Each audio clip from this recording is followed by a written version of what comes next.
Вначале мы видим бедную беспомощную женщину, держащую на руках своего новорожденного ребенка, которого зовут Лу Сюй. Она совсем одна и с трудом передвигается, а также, кажется, убегает от какой-то группы мужчин, которые пытаются ее преследовать. Так что она продолжает бежать, пока не садится в соседнем многоквартирном доме. Она начинает петь Лю Шу, и в конце концов на улицу выходит женщина по имени Лин и приглашает ее и ребенка внутрь погреться. Мать соглашается, но говорит женщине, что ей нужно купить Лю Шу немного молока в магазине, и как только Лин взяла ребенка на руки, она сказала. Мать нырнула в воду так быстро, как только смогла, и не оглянулась. Она сказала Лин оставить ребенка у себя, потому что от него пахнет собачьим дерьмом, и это было самой большой ошибкой в ее жизни. После этого Лин была в шоке от того, что просто оставила своего ребенка, но она заметила довольно странное ореховое ожерелье на шее Лу Шу. Затем история переносит нас на 18 лет позже, и здесь мы видим, как Лу Шу выросла и стала ученицей старшей школы Гигачада, которая проводит некоторое время, у него закончился рабочий день, чтобы провести его со своей приемной сестрой по имени Лу Аю, и он угощает ее карамельными лакомствами на ближайшем фестивале. Но из-за «Я люблю тебя» его сестры, наш мальчик Лу Шу чуть не обанкротился, потому что эти лакомства слишком дорогие. Но он все равно хочет быть лучшим старшим братом, каким только может быть, и покупает вкусные закуски, чтобы они могли ими поделиться. Но он предупреждает маму Лу, что сейчас они не могут заниматься ничем другим на фестивале, потому что они очень бедны. Именно в этот момент Лу слышит, как какие-то случайные люди говорят о выступлении фокусника на фестивале, который выполняет всевозможные трюки, испуская пламя прямо из ладони. А также парень, который перевозил вещи весом более 2000 килограммов, что в обычных условиях было бы невозможно для обычного человека. Разговаривающие люди даже используют слова супергерои и магические силы, которые Лу Сюй случайно услышал от них, и он начинает задумываться о том, что же это такое, говоря о том, что в последнее время появляется все больше и больше новостей об этих так называемых пользователях магии и существах с уникальными способностями. Но никто на самом деле не знает, правда ли это. Прямо сейчас Сио Юй просит Лу понаблюдать за фокусником, который в данный момент устраивает зажигательное шоу. Однако они не могут видеть, что происходит, поэтому Лу выводит своих сестер вперед толпы, и здесь они могут увидеть выступление мужчины вблизи. Глядя на этого человека, Лу Сюй понимает, что этот парень выполняет необычный магический трюк, а на самом деле создает природную силу огня по собственному желанию. И манипулирует огнем по-своему, но все в толпе думают, что он просто обычный человек, делающий волшебный трюк. Через несколько минут огонь фокусника каким-то образом связался с Лу Сюем, и у него появилось видение меча, а затем ожерелье с ореховой подвеской, которое было оставшейся после матери. Он начал светиться, но Лу Сюй не обращает на это никакого внимания и продолжает наблюдать за фантастическим зрелищем. А завершает шоу парень невероятным фейерверком, сделанным с помощью его суперспособностей. После окончания шоу его сестра спрашивает Лу Сюя, могут ли они тоже научиться этим трюкам, и возможно тогда они смогут зарабатывать деньги так же, как и другие артисты. Но Лу Сюй говорит своей сестре, что этому невозможно научиться, так как они разные существа, в которых есть что-то особенное к ним. Но Сио Юй умоляет Лу Сюя хотя бы посмотреть на фокусника за кулисами, и тогда Лу Сюй берет ее посмотреть, и они оба крадутся, однако оказавшись за кулисами. Они увидели группу людей в черных костюмах, которые выглядели как довольно серьезные парни. И они выстрелили исполнителю в лицо дротиком с транквилизатором и усыпили его так быстро, как только смогли. После этого они услышали, как надоедливая сестра Лу Сюя не может держать рот на замке и 2 секунд, а лидер группы по имени Си Фэй спрашивает Лю Сюя, какого черта он здесь делает. Но Лю Сю извиняется и говорит им, что они всего лишь искали туалет, но Сай Фэй говорит Лю Сюю, чтобы он не волновался, так как они полицейские, арестовывающие этого фокусника. Но Лу Сюй знал, что они лгут, потому что у Лю Сюя на самом деле достаточно мозговых клеток, чтобы понять, что здесь происходит, и он не какой-то там компьютерщик с мертвым мозгом. Однако Ся Фэй считает, что с Лю Сюем можно играть как с дураком. После того, как он сказал свое слово, банда головорезов сказала им, что туалет находится в другой стороне, и они ушли. После этого Лю Сюй задается вопросом, не преследуют ли эти люди каким-то образом этих улучшенных людей с особыми способностями. И именно тогда они натыкаются на другого парня по имени Джи Вэй, который случайно поджидал их. Лю Сюй попросил меня выйти на улицу, так как ему тоже было интересно, что происходит за кулисами. Однако Лю Сюй полностью игнорирует его и уходит, не сказав ему ни слова, что шокирует Цзи. После того, как они вдвоем возвращаются домой, они встречают свою тетю Лин, которая готовит какое-то лекарство для своего мужа. И Лю Сюй спрашивает, хорошо ли чувствует себя старик. Но Лин сообщает ему, что у него остались последние дни, и скоро наступит его время. После этого Лу Сюй берет Сио Юй и начинает готовить еду, но Сио Юй не хочет ничего, кроме печенья и закусок. Но Лу Сюй не может позволить себе печенье Покмане, потому что он такой мальчик на мели. А потом решил выйти на улицу и купить им лапши быстрого приготовления. Когда Лу Сюй вышел на улицу, он наткнулся на старый сиротский приют, где он встретил Сио Юй, и у него начались воспоминания о том времени, когда они были маленькими. А его сестра была единственным человеком в приюте, который заботился о нем и пытался подбодрить его, когда мог, а также помогал ему защититься от хулиганов. Лю Сюй был настолько погружен в это воспоминание, что не заметил, как светофор снова загорелся зеленым. И именно тогда всемогущий антагонист, один из всех исекаев, когда-либо существовавших, приходит во вселенную Донги и усыпляет моего мальчика. Однако план Трака Куна сработал не так, как предполагалось, так как Лу Сюй носил кулон из орехового дерева, и его смерть активировала свечение ожерелья. И оно начало полностью восстанавливать все его тело, и мой чувак мгновенно проснулся снова и начал спрашивать себя, как он только что смог это сделать. Пережить такой трагический инцидент. И он встает, как зомби-экзорцист, вылезающий из могилы, и решает потроллить водителя грузовика. Он начинает просить его заплатить, а Лу Сюй хочет компенсацию за то, что его сбили, но водитель не понимает, как он вообще до сих пор жив и ходит, и он был безумно напуган. Так что Броски вышел из игры быстрее, чем это сделала мама Лу Сюя. Но Лу Сюй заметил, что над головой парня появились какие-то желтые цифры. После этого Лу Сюй решает вернуться домой, но не раньше, чем купит любимую лапшу быстрого приготовления своей сестры. Но каждый раз, когда он видит кого-то, они очень боятся увидеть какого-нибудь полумертвого чувака, бродящего вокруг, и эти эмоции дают Лю Сюю желтые баллы. Но он все еще даже не знает об этом. Почему это происходит? Когда Лю Сюй возвращается домой, он принимает душ и, посмотрев в зеркало, с удивлением обнаруживает, что у него нет никаких травм или отметин, и он чувствует себя совершенно нормально. В дополнение к этому он обнаружил у себя на ладони светящуюся печать в форме золотого листа, которая показалась ему довольно странной. Но он задается вопросом, не обрел ли он каким-то образом одну из тех сверхспособностей, о которых недавно говорили в новостях. Когда он говорит в ладони и использует такие слова, как «сила», активируется золотая печать. И это приводит к появлению системы повышения уровня, подобной божественной. И Лю Сюй шокирован, но в то же время напуган, когда он начинает разговаривать с Лю Сюем, как будто он какой-то бог. Лю Сюй читает голограмму и понимает, что она использует очки в качестве системы прокачки, и они присваиваются только ему. И он вспоминает людей, которые боялись его, когда он шел домой, и думает, что должно быть именно эти негативные эмоции дают ему очки. После этого Лу Сюй думает об этом и начинает чувствовать себя виноватым из-за того, что заставил этих невинных людей испытывать страх. Но потом он вспоминает, что эти люди всегда насмехались над ним и любили шутить, что он просто бедный и слабый мальчик. Поэтому он начинает смеяться и полностью теряет рассудок, называя себя следующим повелителем демонов мира. Поскольку негативные эмоции – это то, что он должен получить, чтобы стать таким же сильным, каким он только может быть. Он замечает различные режимы в системе, выбирает колесо рулетки и вращает его, чтобы выиграть приз. Но у него недостаточно очков, чтобы вращать высокие уровни вознаграждения, чтобы получить потрясающие предметы и способности. Поэтому он вращает колесо самого низкого ранга с теми немногими очками, которые у него есть прямо сейчас. И он получает сочное спелое яблоко прямо из системы год. После того, как он попробует яблоко, он почувствует прилив энергии и почувствует себя лучше, чем когда-либо прежде. Однако он быстро израсходовал все свои очки, и когда рулетка закончилась, система выдала Лу Сюю какой-то священный свиток, и это отправило Лу Сюя в другое измерение. И он оказывается в своем месте под названием Звездный план, который является его собственным секретным измерением, где он может полностью погрузиться в себя и улучшить свои способности. Но он по-прежнему поддерживает связь со всеми на Земле и даже может разговаривать со своей сестрой, находясь в звездном плане. Здесь он испытывает больше возможностей, а также находит забавным, когда эмоции его сестры приносят ему очки. Посмотрев новости, он узнал, что в этом районе произошел большой пожар, и Лу Сюй понял, что это недалеко от его дома, поэтому он вышел на улицу, чтобы посмотреть. Лу Сюй забирается на крышу, чтобы посмотреть, что происходит, но к его удивлению, Си Фэй и группа мужчин в черных костюмах убегают по крышам, и когда Лу Сюй видит их, он издает шум, и это заставляет Си Фэя остановиться и оглядеться, чтобы избежать любого шума, привлекающего их внимание. Сюй тут же пригибается и зажимает рот рукой. Но поскольку Сюй был неудачником во всем в жизни, он также не умеет прятаться. После того, как его поймали люди в черном, Сюй снова придумывает глупую отговорку и говорит людям в черном, что был на крыше и собирал сушеную редиску. Люди в черном, будучи самими тупицами, верят Шу, когда продвигаются вперед. Испытывая облегчение, Шу врывается в свой дом только для того, чтобы найти Сяо Юя, засыпанного вопросами о том, с кем он разговаривал на крыше. Пока Сяо Юй приставал к Шу с вопросами, Шу и Сяо Юй отвлеклись на тело, упавшее прямо перед их домом. Чтобы разобраться, Шу велел Сяо Юю оставаться в доме, пока он проверит, как там мужчина. Находясь снаружи, Шу начинает чувствовать, что его магический кредитный рейтинг растет из-за негативных эмоций Сяо Ю, так как она не могла сдерживаться внутри дома. Заинтригованная, Сяо Ю выходит из дома и присоединяется к своему брату, когда они оба проверяют лежащего без сознания чувака, который оказался тем самым парнем. Исполнитель из прошлого. Проверяя чувака, Сюй говорит Сяо Юю вызвать скорую помощь, но он сразу же отказывается от этой идеи, так как скорая помощь стоит денег. Услышав жалкое и жадное состояние Сюя, лежащий чувак начинает генерировать магические очки для Шу. Видя, как растет его магический кредитный рейтинг,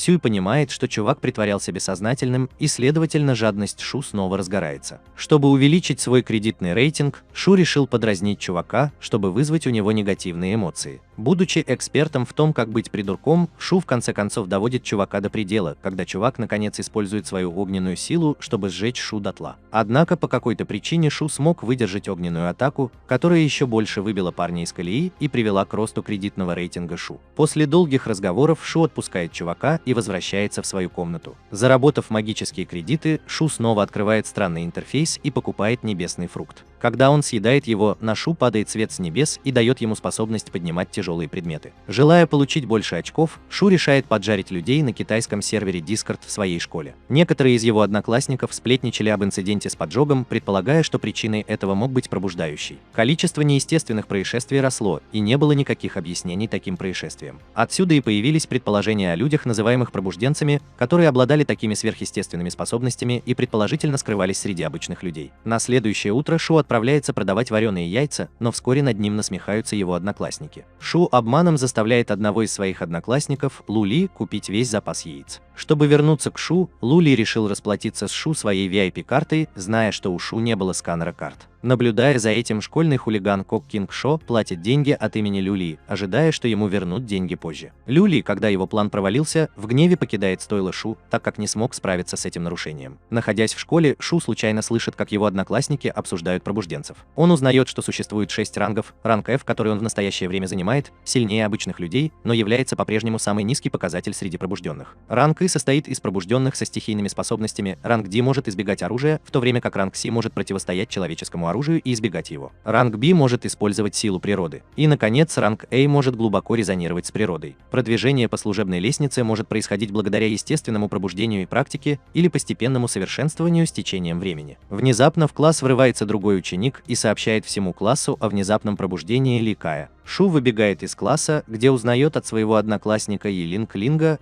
что Ли Кай проснулся после того, как его попросили сдать образец крови. Очевидно, Ли Кай отказался подчиниться и начал драться с учителем. Испугавшись переполоха, Сюй направился на крышу, где все еще продолжалась драка. По пути Сюй проходит мимо прежней злодейки Као Цин Си и чувствует исходящие от нее пробужденные силы. На крыше Сюй находит Ли Кая, который держит учительницу на краю крыши. Директор школы, похожий на Гитлера, пытается урезонить Ли Кая, но безуспешно. В данный момент, чтобы заработать очки, Сюй пытается привлечь внимание толпы, обвиняя Ли Кая в нарушении законов, которые он сам придумал. Вся толпа ошеломлена, когда Шу Гудман отстаивает свою точку зрения, обвиняя Ли Кая в убийстве, используя свои негативные знания и законы. Поскольку Ли Кай был отвлечен случайными законами Шу, люди в черном воспользовались своей возможностью и обездвижили Ли Кая. В то время как он изо всех сил пытался пойми, что за чушь несет Шу. Когда все успокоилось, Шу вернулся в класс только для того, чтобы понять, что 2 медицинских работника просят взять у всего класса образец крови, чтобы найти среди них пробужденцев. После взятия крови Шу возвращается домой только для того, чтобы найти того чувака в подтяжках, которого он видел ранее. Шу снова игнорирует его и зарабатывает несколько очков за свой гнев. Вернувшись домой, Шу находит свою сестру с сильной температурой. Чтобы помочь ей, он открывает свой интерфейс, чтобы поискать какие-нибудь лекарства, и находит несколько небесных фруктов, которые покупает и отдает Сяо Юй, которые мгновенно излечивают ее от лихорадки. На следующий день Шу возвращается в свою школу, где узнает, что его будет тренировать новый учитель Си Фэй. Новые пробужденные ученики в Дао Ю на занятиях. Когда Си Фэй позвал пробужденных, Шу узнал учителя, так как это был один из людей в черном. Среди пробудившихся учеников в классе были Кавэ Цин Си, Люли, Ли Цин Ю, Юань Лин Кай и Лю Шу. Поскольку у Шу была репутация неудачника, весь класс не ожидал, что Шу станет пробужденным. Следуя именам пробужденных, к классу присоединяется еще один пробужденный Цзян Шуи. Воспользовавшись возможностью, Илин Лин уступила свое место новичку, так как ей надоело сидеть рядом с Шу. Когда Цзян занял свое место рядом с Шу, Шу сразу же высмеял девчачью внешность чувака, назвав его геем, поскольку он хотел оттянуться волшебные кредитные баллы. Сегодня вечером время пролетело незаметно. Шу следует школьному расписанию и присоединяется к классу Дао Юань для пробужденных учеников. Придя в класс, Ксай Фэй спрашивает Шу о натрии, но поскольку только 2 клетки мозга Шу были заняты борьбой друг с другом, Шу говорит учителю, что натрий – это дорога в рай. Сожалея о своем решении, учитель велит Шу сесть, в то время как Шу делает недовольное лицо, так как он был счастлив получить баллы за разочарование учителя. Затем учитель объясняет, что натриево-калиевый сплав при контакте с пробудившейся его кровью определяет ранг по насыщенности крови. Цвет черный. Чем темнее становился натриево-калиевый сплав, тем более высоким считался ранг пользователя. Его ранги распределялись следующим образом: А самый сильный, а F самый слабый. После урока Лю Ли и его друзья издевались над Шу, так как у него был ранг F, который был самым низким среди всех. В ответ на их насмешки Шу отправляет им сообщение через китайский Дискорд и называет их безотцовщинами, что приводит их всех в действие и увеличивает магический кредит Шу. Добравшись до дома, Шу может максимально использовать свой небесный фрукт, благодаря чему этот фрукт теперь доступен в меню его магазина вместо прялки из удача. Вместо небесного фрукта на прялке фортуны теперь можно было купить вонючий тофус. Чтобы получить что-нибудь вкусненькое, Шу продолжает вращать свое колесо фортуны и накапливать вонючий тофу, пока наконец не получит уникальный предмет с колеса фортуны. Из-за вращения появилась зачарованная бумага, которая мгновенно впиталась в душу Сяо Юй, одновременно пробудив ее силы, когда она вошла в свою собственную небесную карту. Ночью, когда Сюй ложился спать, Сюй задавался вопросом, как он справится с огромным количеством вонючего тофу, и пока он размышлял, ему в голову пришла блестящая идея. Чтобы заработать денег, Шу решил продать вонючий тофу в магазине, и на следующий день Шу вышел из дома с полным пакетом вонючего тофу. Проснувшись рано утром по пути к своему стойлу, Шу встречает старика по имени Ли, который элегантно упражняется в владении мечом. Чтобы вести себя уважительно, старик Ли просит Шу присоединиться к его тренировкам, но Шу, будучи неграмотным мальчиком без отца, которым он был, прямо отвергает старого человека и двигается дальше. Добравшись до своего киоска, Шу может генерировать свои волшебные кредитные баллы и реальные наличные деньги одновременно, так как запах это приносило ему волшебные кредиты. А его клиенты, которые хотели получить вонючий тофу, давали ему за это деньги. Поскольку тофу был действительно вкусным, слухи об этом распространились, и обувной киоск постепенно завоевал популярность. Распродав все свои тофу, Шу начинает чувствовать себя увереннее, набирая магические баллы и скорость прохождения своей небесной карты. После тяжелой работы Шу наконец может вызвать ведьму из священного фрукта, которая, поев, телепортирует Шу на его небесную карту. Войдя в свою небесную карту, Шу снова начинает слышать колыбельную «Мерцающая звезда», так как он закончил свой первый слой туманности. Используя символ в виде ветви на своей руке, Шу указывает рукой на слой туманности, который дает ему фиолетовый небесный кинжал под названием «Собака-труп». На следующий день в школе Си Фэй знакомит класс с камнями духа, используя один из них на Лю Ли, и демонстрирует, как использовать один. По-видимому, камни духа использовались для развития магической силы, и поскольку сам камень обладал большой силой, он помогал в обучении пробуждению магии. Получив один камень для себя, Шу берет камень, чтобы попрактиковаться в управлении мечом, но у него ничего не получается. На следующий день Шу снова рано уходит из дома и сталкивается со стариком Мэнли, практикующим свои навыки фехтовальщика. Увидев Шу, старик Мэнли снова начал спрашивать Шу, заинтересован ли он в изучении боевых искусств, но Шу, перепутав боевые искусства с военным законодательством из Tekken, решает снова полностью игнорировать его. В школе Лю Ли побеждает всех своих одноклассников в армрестлинге, поэтому он становится слишком самоуверенным и бросает вызов неудачнику Шу. Неожиданно для Лю в классе, Шу полностью обыгрывает Лю, побеждая его как левой, так и правой рукой, заставляя Лю уйти из-за смущения. Чтобы продолжить проникать в сознание Лю-Лю, Шу берет вонючий тофу в школьную столовую и открывает его, чтобы подавлять те негативные эмоции, вызванные его запахом. Раздраженный тем, что Шу гоняется за ним повсюду, Лули уводит своих друзей куда-нибудь подальше, в то время как Цзян, сев рядом с Шу, рассказывает ему, что их учитель, Ксай Фэй, принадлежал классу под названием «Земная сеть», которому принадлежат и все остальные люди в черном. Более того, он показывает, что над этим классом находится небесная сеть, в которой было всего несколько членов. По ночам какие-то люди в черном перепрыгивают через дома по соседству с Шу, что настораживает Шу, поскольку он уже сталкивался с чем-то подобным в прошлом. Наблюдая издалека, Шу видит лидера группы, который выглядел точь-в-точь как Эрин Йегер, показывая, что он был из небесной сети, и он был там, чтобы встретиться со стариком Ли. Войдя в дом старика, Эрин Йегер попросил старика Ли помочь ему в войне, присоединившись к небесной сети. Но старик Ли отказался от его предложения. И Эрину Йегеру ничего не оставалось, как вернуться обратно. Увидев, что небесная сеть связана со стариком Ли,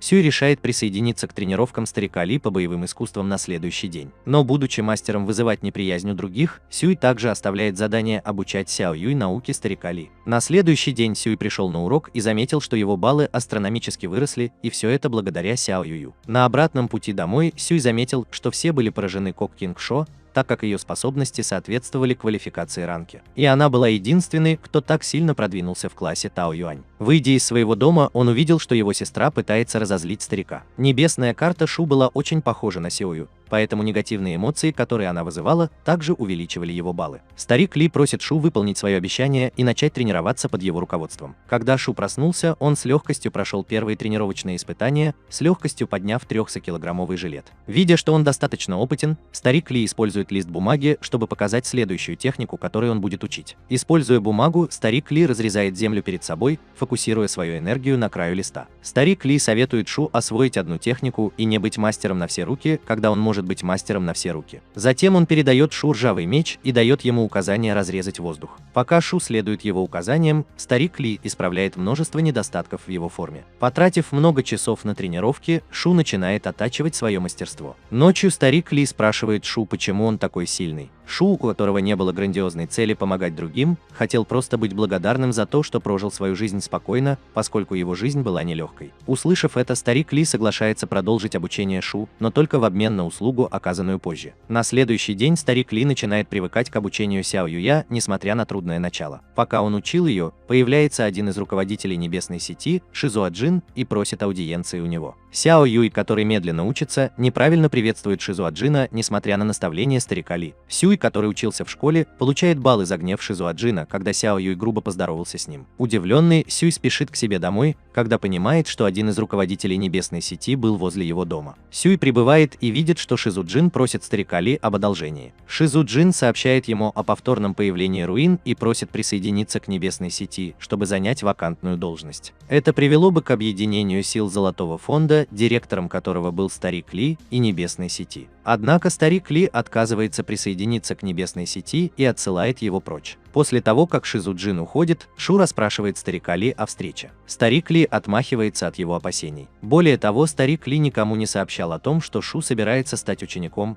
поэтому Шу остается тайным учеником. Затем старик Ли вручает Шу 2 флакона из натриево-калиевого сплава, проинструктировав его проверить свой уровень и уровень Сяо Юя. Ночью Шу нервно сдает тест, но результат оказывается положительным. Я просто шучу. Вместо этого он приобрел таинственный цвет, который не соответствовал ни одному из рангов, а скорее соответствовал его небесной карте. Шу пытается скрыть результат от старика Ли и лжет, говоря, что в ту ночь он все еще оставался на уровне F. Шу начинает декламировать «Twinkle, twinkle», что позволяет ему снова соединиться со своей небесной картой и преодолеть второй слой туманности. Он получает новую силу, которая защищает его от любых травм. Тем временем Сяо Юй преодолевает свой первый слой туманности, обретая способность восстанавливать мертвых существ, засасывая их жизненную силу в черную дыру и заставляя их выполнять ее команды. Точно так же, как муравей, который был у Сяо Юй, умер вчера, но был возрожден и теперь следовал ее приказам. Сяо Юй пытается возродить другого муравья, но не может удержать последнего, что дает ей понять, что она может использовать свои силы для чего-то одного за раз. Шу советует ей попробовать свои силы на более крупном организме, например, на свинье. Сяо Юй соглашается и пытается воссоздать мертвую свинью с местной бойни. Шу находит свинью точной копией оригинала и решает использовать на ней свой небесный кинжал труп собаки. Так как у его трупа собаки был источник энергии,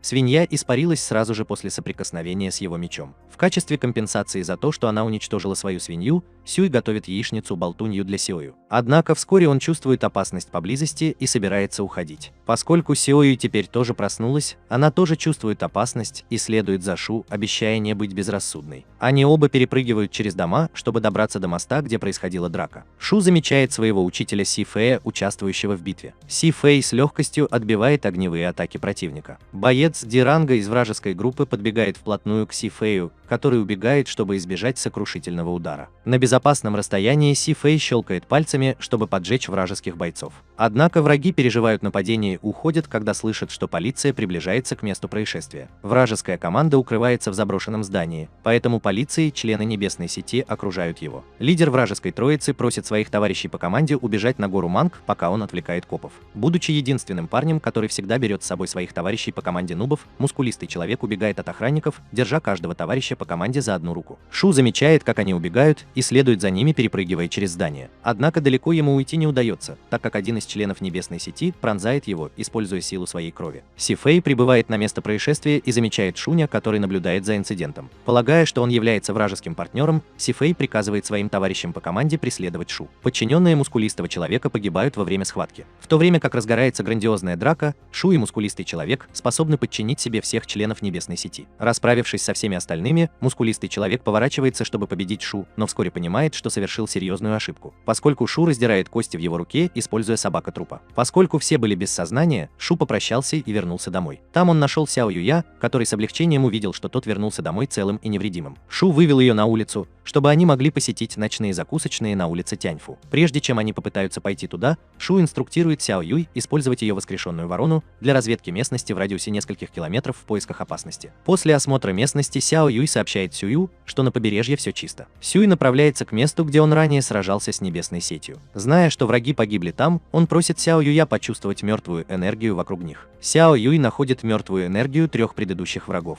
По указанию Шу, Сяо Юй поглощает мертвую энергию мускулистого человека, но не может призвать его, так как у нее недостаточно сил. Сяо Юй сообщает Шу, что ей понадобится энергия на целый день, чтобы призвать его. Затем Шу и Сяо Юй отправляются в закусочные на улице Тяньфу, где Шу смотрит на Сяо Юй, пока она ест так, словно завтрашнего дня не наступит. Видя ее нескончаемый аппетит, Шу считает, что совершил большую ошибку, забрав Сяо Юй из приюта. Не в силах понять шутку, Сяо Юй начинает плакать, так как считает, что Шу хотел отправить ее обратно в приют. Видя, как она плачет, Шу вспоминает прошлое, которое они делили вместе. Начиная с уличной торговли и заканчивая арендой небольшого домика, Сяо Юй всегда был рядом с Шу, несмотря ни на что. Он был очень эмоционален. Шу заверяет Сяо Юй, что он всегда будет рядом с ней и будет добиваться покупки собственного дома. Где-то в другом месте члены небесной сети наблюдают за борьбой между мускулистым человеком и небесной сетью. Используя местные камеры, они могут засечь Шу, но не могут идентифицировать его, предсказывая, что он был рангом С. Эрин Йегер считает, что ранг С внезапное появление должно быть расследовано. Переходя к другой теме, Фати сообщает Небесному каналу о следующих руинах, которые должны были открыться в городе Ло, который был тем самым городом, где Шу декламировал. На следующий день Шу, как обычно, начинает свой бизнес по продаже вонючего тофу. Однако с тех пор, как его продукты приобрели большую популярность, запасы вонючего тофу у него на исходе. Люди недовольны тем, что не могут купить больше вонючего тофу. Сюй понимает, что благодаря их гневу он может заработать больше кредитов и начинает разыгрывать людей, повышая их ожидания. Но только для того, чтобы разочаровать их, сообщив о своих готовых запасах. Ночью Сяо Юй может призвать мускулистого мужчину, которого она поглотила ранее. Пораженный ее способностями, Шу предупреждает ее, чтобы она скрывала свои способности от общественности. Сяо Юй успокаивает его и вместо этого говорит, что она также могла видеть фрагменты воспоминаний мускулистого мужчины. Благодаря этой способности она смогла узнать место, где мускулистый мужчина спрятал деньги за несколько часов до своей смерти. Сяо Юй настаивает, чтобы они забрали эту заначку, но Шу начинает вести себя как заносчивый хороший мальчик, так как он хотел купить свой дом на свои деньги. Собственные кровно заработанные деньги. На следующий день толстяк заходит в школу Шу и представляется как Ли Сяо, новый директор школы. Шу чувствует, что у него ранг Би, и понимает, что он из небесной сети. Фати, вместе с Фантастом проведите занятия по Дао Юань и подготовьте студентов к тому, чтобы они стали достаточно компетентными, чтобы вступить в небесную сеть. Кроме того, они учат студентов использовать камни духа, предоставленные небесной сетью, с пользой, например, для развития своих способностей, позволяя им повышать уровень. Фати рассказывает студентам о мускулистом человеке и его приятелях, которые ранее сражались с небесной сетью, и предупреждает студентов о подозрительном человеке морского ранга, который победил мускулистого человека. После урока Шу, который знал о своих продвинутых навыках, попытался обменять свой камень духа на деньги. Цзян Шуи, благодаря своим связям, свел Шу с третьей стороной, которая согласилась купить камни духа за 240 юаней. Шу был переполнен счастьем и представлял себе, как он превратится из лохмотьев в богатство. Вернувшись домой, старик Ли учит Сяо Юя, когда к нему подходит толстяк из небесной сети. Сяо Юй не упускает возможности показать, какая она тупица, и приветствует толстяка, называя его поросенком, несмотря на наставление старика Ли. Толстяк сообщает старику Ли о скелетах, которые были живы в северных горах, которые, вероятно, были ранки, они ожили из-за открытия руин. Недалеко от того места. Старина Мэнли сообщил ему, что Золотой фонд не заинтересован в этом вопросе, поэтому ему следует уйти. Прежде чем он ушел, Фати сообщил старине Мэнли о человеке ранга С, который скрывался поблизости и который ранее победил мускулистого человека. Этот человек ранга С предположительно хорошо владел мечом, что вызывает беспокойство старика Ли. Вскоре после ухода толстяка Шу пришел к нему домой и показал Сеою новый мобильный телефон, который он купил для нее. Более того, Шу говорит ей, что у него есть деньги на покупку дома, но ему все равно придется работать продавцом продуктов питания, чтобы оплачивать коммунальные услуги. Даже несмотря на то, что у него есть деньги на покупку дома. Настоящая причина заключалась в том, что он хотел заработать деньги, разозлив людей своими выходками. «Ты такой эмоциональный», Сяо Юй обнимает Шу. На следующий день Шу, как обычно, стоит у своего прилавка, но тут тут к нему подходит Фати. Фати узнает Шу из класса Тао Юань и поэтому пытается взять одну миску тофу бесплатно. Пожилой продавец неподалеку замечает Фати и называет его хищником маленьких сирот. Напуганный до смерти, Фати решает заплатить Шу и делает его своим приятелем. Позже в тот же день Шу неожиданно звонит Фати и просит Шу поторопиться на урок Тао Юаня, так как их одноклассники собираются отправиться к руинам. Поскольку его не будет некоторое время, Шу сообщает Шао Юй о своем отъезде и просит ее не беспокоиться. Ночью Шу и учеников Тао Юаня доставляют к руинам на тяжелых автобусах военного класса. В машине Шу спрашивает Цзина о руинах, на что Цзян отвечает, что руины были местом, оставленным внеземным видом. Добавляя, Цзян рассказывает, что в руинах была так называемая вещь, называемая глазом формации, которая была самой важной вещью в мире. Руины, так как руины исчезли после их извлечения, что делает их очень востребованным предметом. После скучной поездки на машине студенты Дао Юаня наконец добираются до лагеря возле руин, где все они встречаются с фантастом, который напоминает им о конфиденциальности их миссии. Чтобы приступить к выполнению задания, SCI Fi советует студентам сначала поесть, а затем отвести свои сонные задницы обратно в свои палатки и проспать весь день. Следуя приказу Си Фая, Сюй берет свой поднос с едой и садится рядом с Цзином, но прежде чем он успел наесться, его уже прерванный высокомерным модом Discord, который требует звездного обслуживания и раздражает всех, кто ест. Не в силах сдержать свой гнев, Шу сбрасывает высокомерного толстяка со стула, отчего тот теряет сознание. Под впечатлением от Шу все вокруг испытывают божественное удовлетворение, когда толстяка уводят в палатку медсестры. После еды все жители Дао Юаня интенсивно практиковали, так как вокруг руин витал концентрированный духовный аромат. Стесняясь петь колыбельную «Мерцай, мерцай, мерцай», Шу не практикует, а вместо этого решает увеличить свои магические баллы, потревожив Люли, который пытался практиковаться в тишине. Называя его Бака снова и снова, Шу наконец смог нарушить внутренний покой Лули, когда тот наконец сломался и у него начался психический срыв. На следующий день во время завтрака шеф-повар наливает Шу больше еды, так как он позаботился о толстяке. Более того, охранник, чье место на днях занял толстяк, уступает Сюю свое место, но поскольку Цзян ел на земле, Сюй благодарит охранника за его доброту и заботу. Отказывается садиться на сиденье. Ночью Сюй снова решает отыграть свои магические очки, появляясь за спиной Люли и мешая ему. Бедный Лю спасается бегством, но, к сожалению, Сюй снова настигает его и продолжает беспокоить,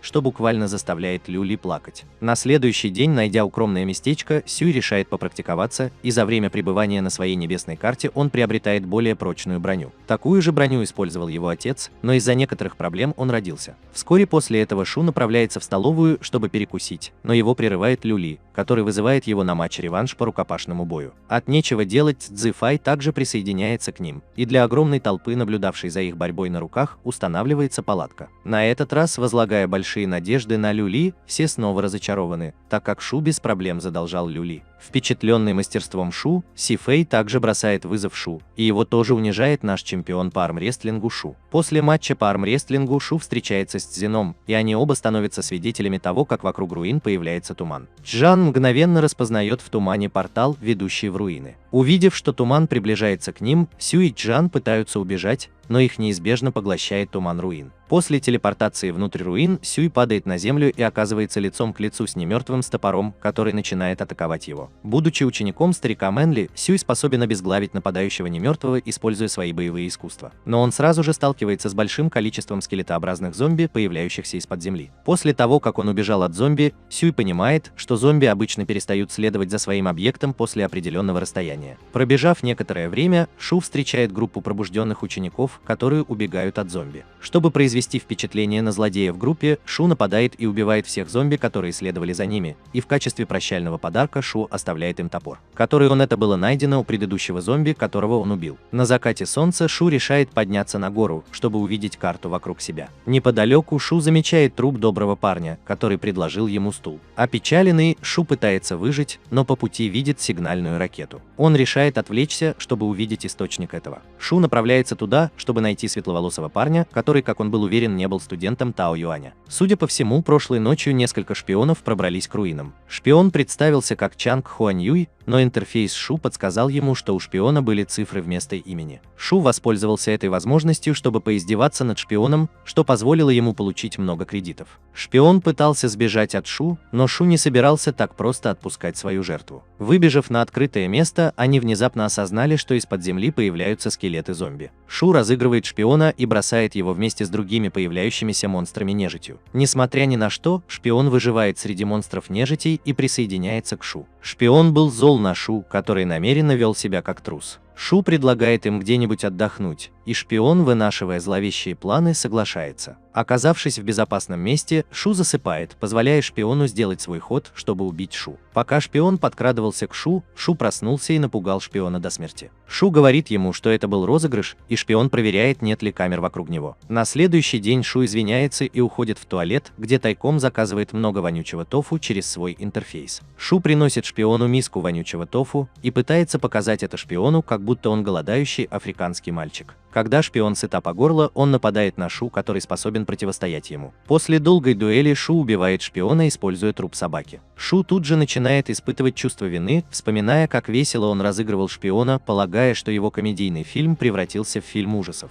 Однако вскоре он примиряется с самим собой, понимая, что ему нужно было убить и выжить ради больного Сяо Юя. На следующий день Сюй достигает менее бесплодной местности с несколькими плодоносящими деревьями. Сюй пытается сорвать яблоко с дерева, но только для того, чтобы понять, что Элвин и бурундуки хотели забрать плоды себе. Будучи угрозой для всех форм жизни, Сюй зарабатывает очки, разозлив белок. Довольно скоро это существо взбунтовалось, в результате чего Сюй сбежал с яблоками, которые он украл. Во время бега Сюй наткнулся на ручей с водой и остановился, чтобы попить воды. Внезапно на него нападает волчья стая, заставляя его убегать, так как волки бросаются за ним в погоню. Однако его разбитость становилась все более очевидной по мере того, как его обувь начинала изнашиваться. Стремясь добраться до Сяою живым, Сюй бегает босиком, и вскоре ему удается убежать от волков. Ему также удается найти группу студентов из Даоюаня, а также группу студентов, с которыми он встречался ранее. Чтобы заработать немного кредитов, Шу открывает свой запас яблок на глазах у голодающих студентов и начинает есть яблоки одно за другим. Девочка из группы пытается соблазнить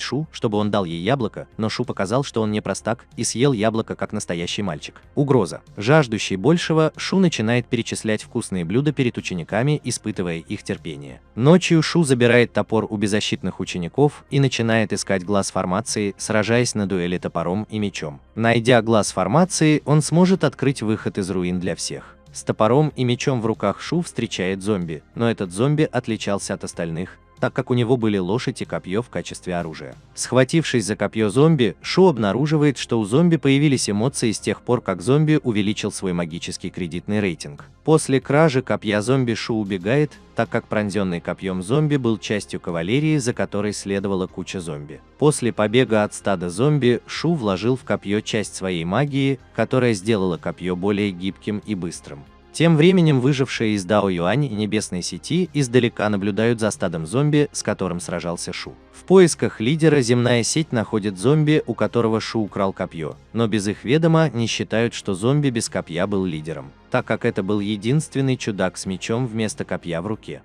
Обезглавив бедного зомби, выжившие сразу же понимают, что совершили ошибку, так как лидером был другой зомби, поэтому они спасаются бегством, спасая свои жизни. После того, как группа выживших убежала в безопасное место, они заметили стадо внизу, но, похоже, потеряли их из виду. Глядя на стадо внизу, студент Дао Юань указывает на Шу, который был рядом со стадом и планировал напасть на него. Увидев Шу издалека, группа была впечатлена, увидев, как он с легкостью отбил копьем у зомби побег. Вернемся к Шу. Шу проводит время, прячась на дереве после того, как убежал от стада зомби, и он вспоминает о своем времени с Сяо Юем, так как это было прошло много времени с тех пор, как он видел ее в последний раз. Немного отдохнув, Шу снова отправляется в путь, но сразу же после этого сталкивается со стадом, которое на этот раз окружает его. Не имея другого выбора, Шу вынужден применить тренировки старика Ли в действии, поскольку он использовал гибкость своего тела и мастерство владения копьем. После демонстрации чистого атлетизма Шу удается уничтожить стадо зомби, и он забирает все выпавшее оружие с собой.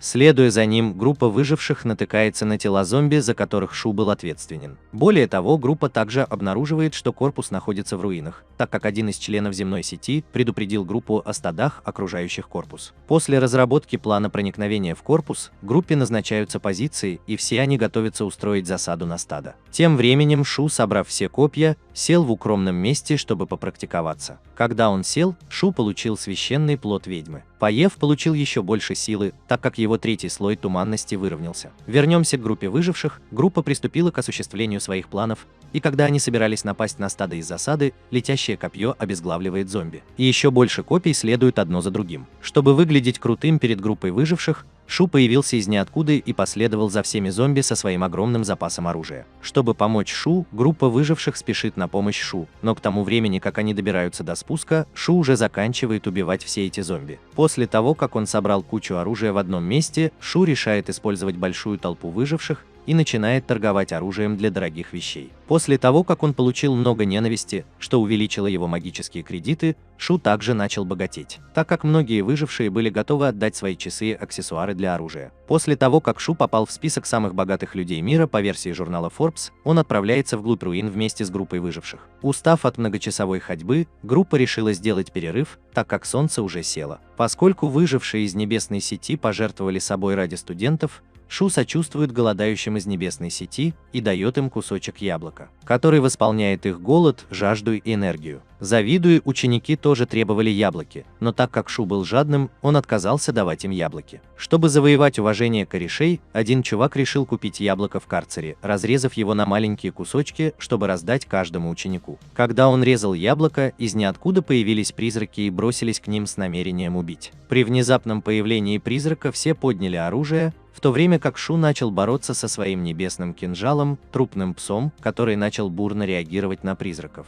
Почувствовав силу трупного пса, призраки почувствовали ужас, и все они разбежались, испугавшись Шуэта спрятанный демонический меч. Сбитая с толку тем, что только что произошло, группа решила продолжить свое путешествие к центру руин, так как все они пополнили запасы яблока. По пути к центру группа выживших встречает еще больше выживших, которых спас Кцинши. Судя по всему, Кцинши была единственным ранкером, и она спасла много людей, а также передала выжившим мечи, которые упали от зомби. В отличие от Кцинши, Шу извлекает выгоду из увеличения группы выживших, и он снова открывает свой киоск и начинает продавать оружие. Пока Шу распродавал все свое оружие по одному, небесная сеть вызвала Шу. После встречи с выжившими членами небесной сети, представитель выжившей сети Чжан Юйтан говорит ему, что он и Кокинг Шо были сильнее этой группы. И поэтому он говорит Шу прекратить продавать больше копий, так как он был более искусен в обращении с ними. Следуя за ним, Джан призывает свой собственный небесный меч, называемый меч, питающий сердце кровью, и использует его, чтобы проверить глубину отверстия, которое было продолжением ядра руин. После того, как Джан опустил свой меч вниз, он определил, что яма была глубиной 100 метров, а под ней была еще одна дыра. Поскольку они пока не могли продолжить свое путешествие к ядру, они решили немного подождать. Через некоторое время Шу начинает проверять свой магический кредитный рейтинг, и во время этого он обнаруживает, что среди группы выживших было 9 шпионов.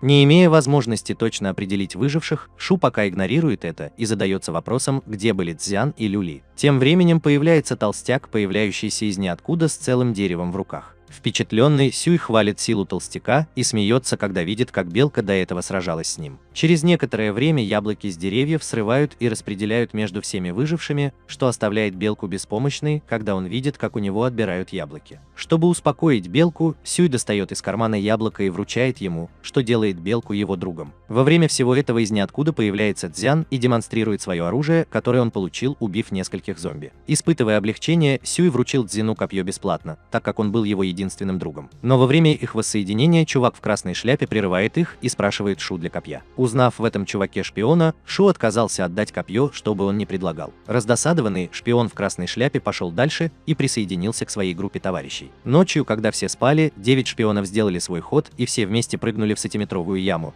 Но когда чувак в красной шляпе уже собирался прыгнуть в яму, Шу оттащил чувака назад и сказал ему разделить их находки в руинах. После того, как он согласился с Шу, шпион в красной шляпе снова пытается прыгнуть в яму, но его снова вытаскивает Шу, который в этот момент как раз надрывался. Раздосадованный шпион наконец использует свое оружие и замахивается им на Шу, прежде чем бросить в него самоподривающуюся страницу. После того, как он полностью уклонился от всех атак шпиона, Шу предупреждает всех о мотивах шпиона, что заставляет Фатти проснуться и испепелить шпиона насмерть. Понимая, что впереди было еще больше шпионов, Фатти решает продолжить их погоню за глазом формации и он говорит Джану позаботиться о ученике Тао Юаня, в то время как он сам вместе с Шу, как Кинг Си и Небесной Сетью пробирались через дыру. После того, как все приготовления были закончены, Фати приказывает одному из членов Небесной Сети построить лестницу от входа в дыру до 100 метров ниже. Достигнув уровня земли, группа проходит несколько миль только для того, чтобы обнаружить всех 7 оставшихся шпионов мертвыми, с которых капает кровь. Я обвиняю их в массовом самоубийстве.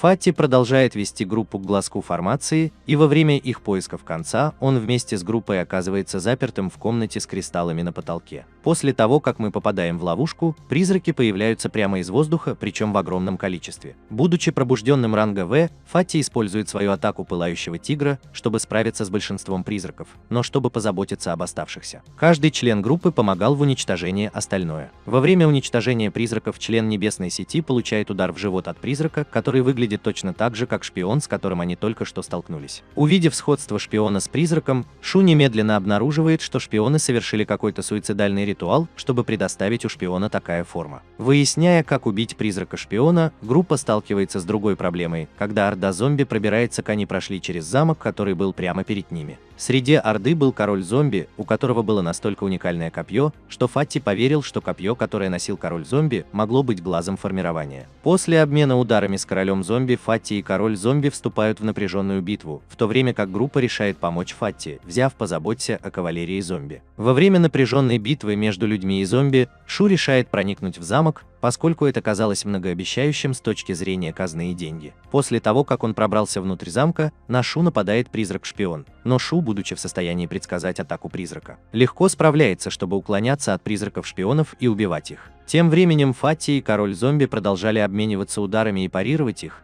но, наконец, через некоторое время Фати смог завладеть копьем короля-зомби, которое, как он думал, было глазом формирования. После некоторого сопротивления король-зомби наконец смог отбросить толстяка от копья и использовал это время, чтобы нанести удар толстяку в живот. Тем временем, добравшись до центра замка, Шу попадает в засаду терракотовой армии. Однако собака трупа вылезла из груди Шу, и само ее присутствие заставило терракотовую армию вернуться на свои позиции. Чтобы быстро подзаработать, Шу крадет все копья армейцев и решает продать их позже. Тем временем Сайфей, Фати и все остальные члены Небесной Сети пытаются отбиться от армии нежити. Разговаривая, она не упускает ни минуты, чтобы показать это. Я имел в виду разрушенные способности и демонстрирует свою доблесть, уничтожая группу солдат нежити одним быстрым движением. Во время боя на Фати нападает лидер армии нежити, который создал множество драконов, используя свою силу. Разгневанный Фати вырывается из рук драконов и хватает копье лидера, но только для того, чтобы лидер побежал к замку, отправляя Шу исследовать комнату в замке.